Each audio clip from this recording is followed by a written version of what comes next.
Welcome to our channel. We're Todd and Marcy, and we're sharing about our time spent RVing at the beautiful Brunet Island State Park in Wisconsin. For several days, we explored and enjoyed the park by hiking while surrounded by fall colors. We learned some history at a park in the town of Cornell and paddled the Chippewa River, which was accessed right off our campsite.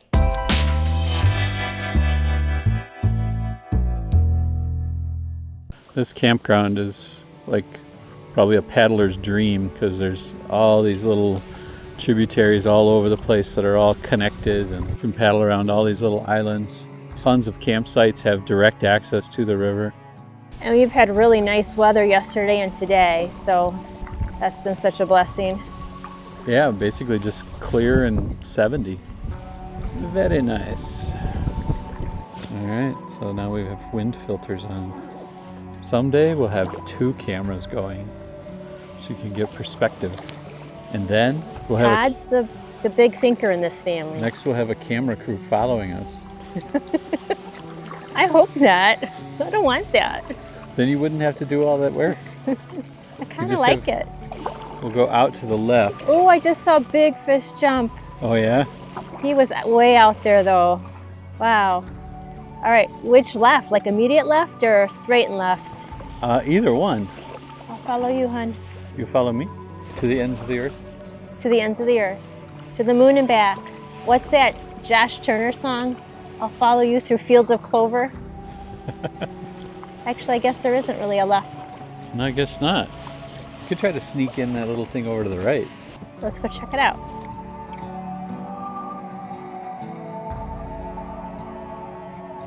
Oh, it's pretty shallow here.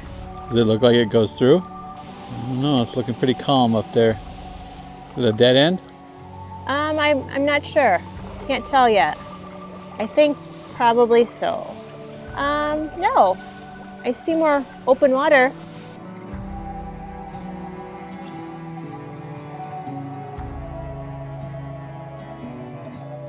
Is this gonna throw off our plan? No, it should be perfect. Am I going to the left or right up here? To the right. Should be able to just kind of cruise downwind, and when you see the bridge, then you need to be looking to the right for a way for us to get back in. Because the channel to get back in is before the bridge. Oh man, I bet there's some big fish in here. I see a bridge. Wow, that's really pretty. The light coming in on the trees like that looks great. Isn't that cool? I don't think I'm seeing what you're seeing. I think I'm too far. This whole left bank is what I'm talking about. Oh, the whole left bank? Yeah. Yeah, it's gorgeous. I found it. I think this is where we were supposed to turn right, just before the bridge.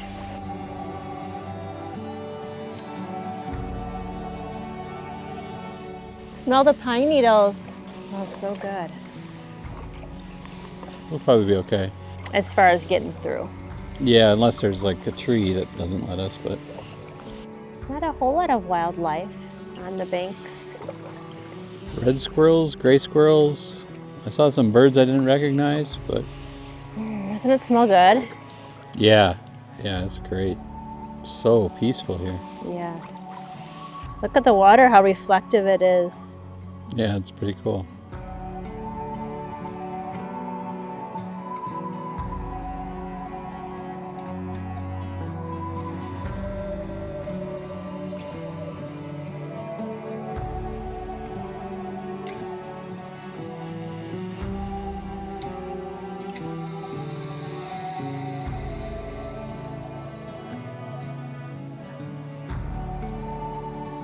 Oh, shallow over here.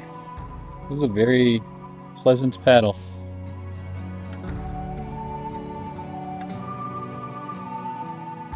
Now we're looping back around, back to where we came out initially, this area.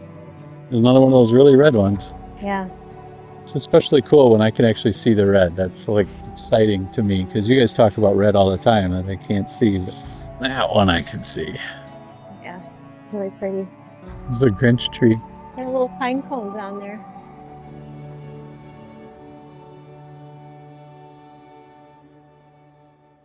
While in the area, we decided to check out Mill Yard Park in Cornell. While there, we learned that the town was named after Ezra Cornell, who surveyed the area in 1866 and purchased land to create a market for its vast amount of timber. Our first stop at the park was the Visitors Center, which was unfortunately closed.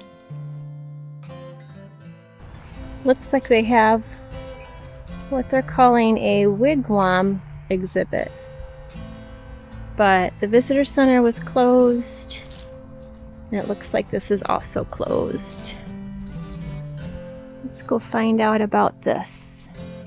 A permanent dam was built across the Chippewa River, and in 1912, a large paper milling operation began production at this location.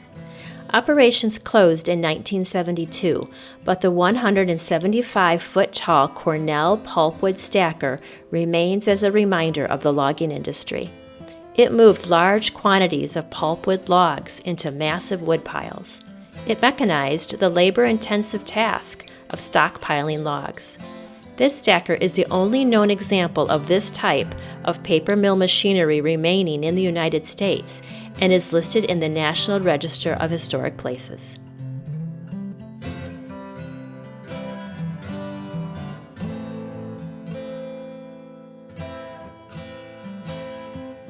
Back at the campground, we enjoyed watching what I believed to be a downy woodpecker and played the game Project L. The day ended with a lovely sunset reflecting on the river.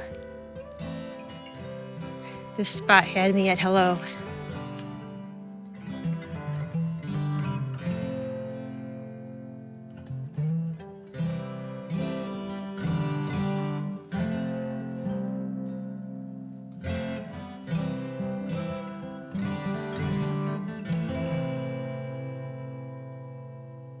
Using the park map, Todd's going to show the path that we paddled today. The wind was from the north, so we wanted to paddle upwind while we're in this protection. So we paddled out here and up all of this, snuck in through here, and then caught the wind and paddled down all the way to this spot just before the bridge. And then we paddled back up in here against the wind. And then when we came out here, we decided not to go back in this direction. We went out here and caught the wind again and then came down and back into here. All right, is this better? This just looks very conspicuous. This arm is like out, 2 feet? But it probably does look better on camera. I think so. Completely normal, yeah. And there goes my eyes watering because of the cold, so what is it? It's okay, honey, it's just a camera. I think it's, 48 degrees out. It's halfway to 80. Halfway to 80. 9 o'clock. 9 o'clock Saturday morning. We're trying to beat the rain that we're supposed to get around 10. Because we'd rather hike on dry trails.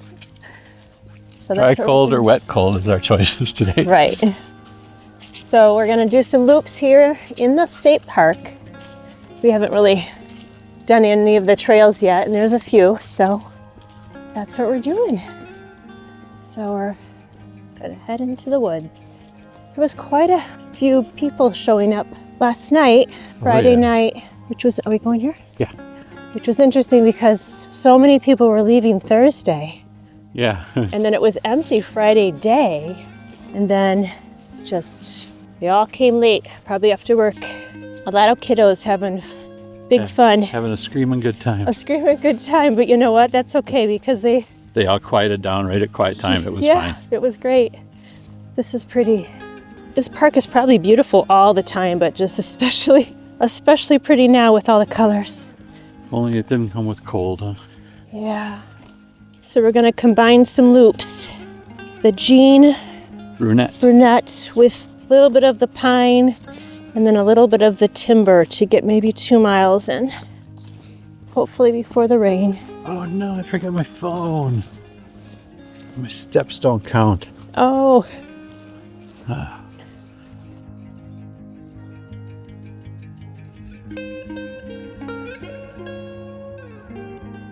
Oh yeah, there it is. There it is. is a bridge we would see frequently as we were paddling. And I kept saying, we gotta get on that path. That looks really pretty. And it is. We saw a few people hiking it too. Yeah.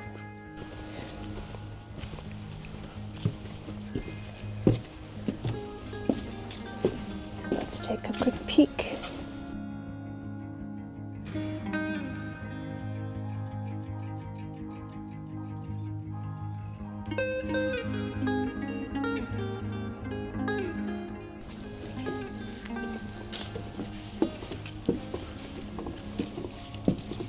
And then down the river, take a little view here, which we videotaped quite a bit of the river, but this is just the view from the trail here. Looks like there's no current at all right now. Yeah, it looks really calm.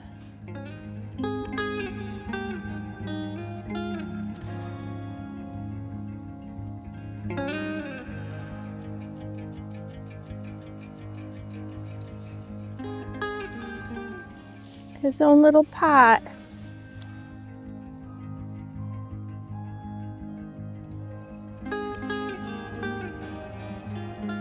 See this stuff right here? This mound, valley, mound, valley, mound, valley. That's what that other segment was like that we hiked with the guys. Like everywhere, like the whole trail, everything you were walking on was like... You called them bogs, right? Well, that was just because they were all wet. It's bringing back memories, huh? Well, seeing it brings back memories. At least we're walking flat and level. But when you got to walk up and down every one of those things, it wears on you. Because they're just far enough that you can't really jump across between them. Yeah. Especially frustrating like when you know. This one, they wore a path right through this mound. Yeah. Yeah, because they tend to be soft. Oh yeah, look, you can see them all that right here. Up, down, up, down, up, down. And you knew that every time it went down, your feet were going to get wet again.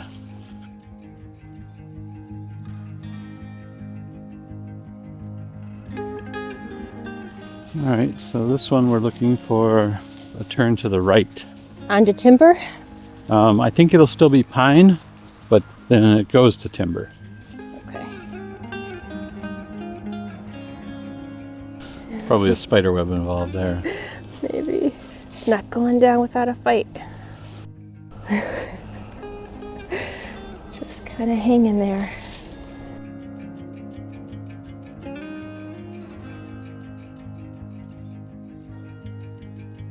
Probably rotating sideways around it would help.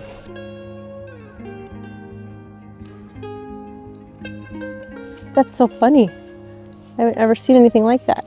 It's magic. That tickles me.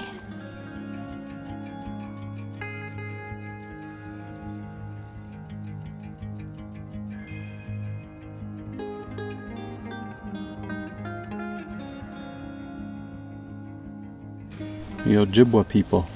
Ojibwa people, often called Chippewa, migrated to the Great Lakes region from the northeast states via the St. Lawrence River. By the 1700s, Ojibwa people established villages along the Chippewa River.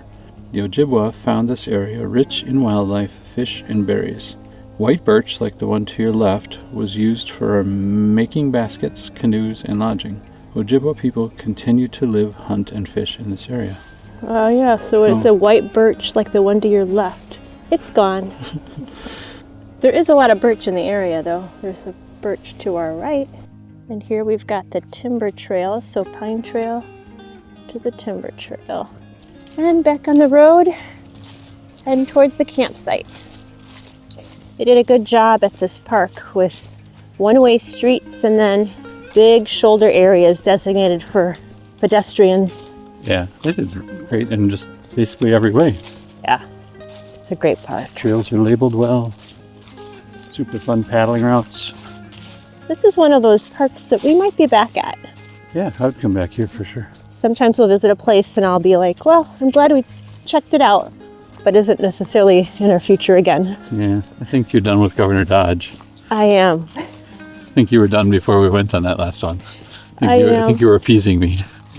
What that has going for it is that it's close to a big city, so people who can't travel far to get to a park can get to that one. So there is that. It's the negative though. For some, it's the negative, yes. That's us, campsite 29. Well, We were hoping to paddle again. It's Saturday afternoon. We got our walk in this morning, hiking trails here in the park, but it forecast rain, and the rain did come, and then the cold came, and we decided too cold to paddle. There's not even any sun to warm us up. So Todd's out there disassembling the kayaks. So nice of him while I stay in the warm RV.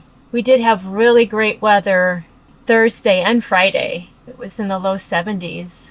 But today, Saturday, the high I think is 55, 56, and rain. So we're gonna leave tomorrow morning because tomorrow, Sunday, is supposed to be the same. It was a really great time here at Brunet Island State Park. On our way home, we continued to enjoy the beautiful fall colors. We found that travel days are better when listening to an audible book. The week we returned home, we experienced a rare comet sighting. Its bright coma and long dust trail were a beautiful sight in the night sky. Join us next time as we head to Louisiana. And thanks for watching as we share our travels while out and about.